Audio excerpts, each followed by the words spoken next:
Dear Kenyans, in the last 2 weeks, our country has experienced grave acts of lawlessness, widespread violence, looting, and invasion of private property by persons taking advantage of political demonstrations called by the opposition.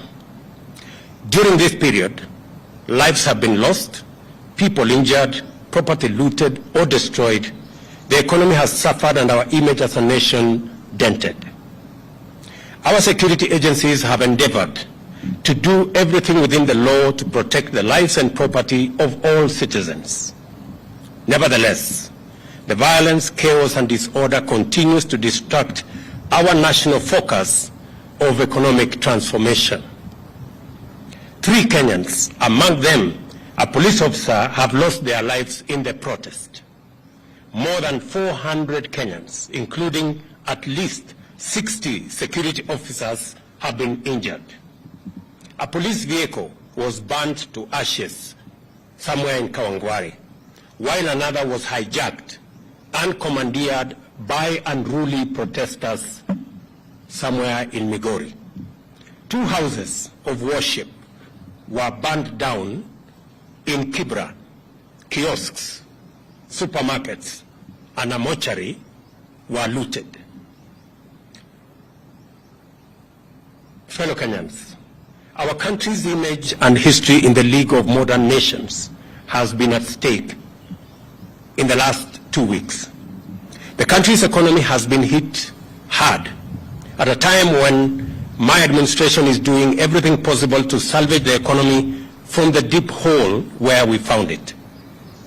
My administration has instituted solid measures and policies to attract investors and through their investment create opportunities for millions of our young people to realize their potential, amongst many of the other issues that we are doing as government.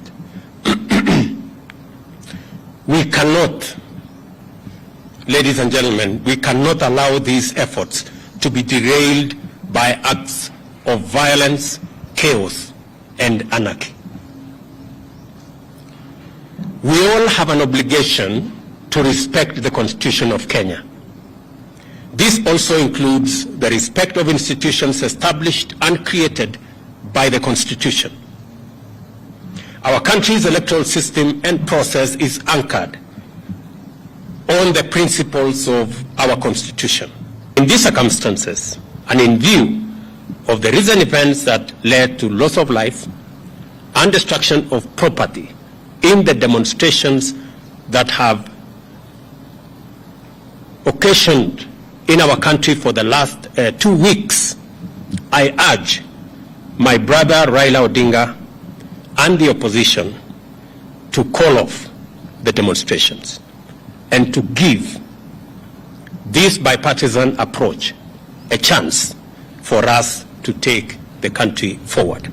I call on all Kenyans to remain peaceful and law-abiding, and I assure them that the government of Kenya will continue with its sacred duty of protecting their lives and their property, including their businesses.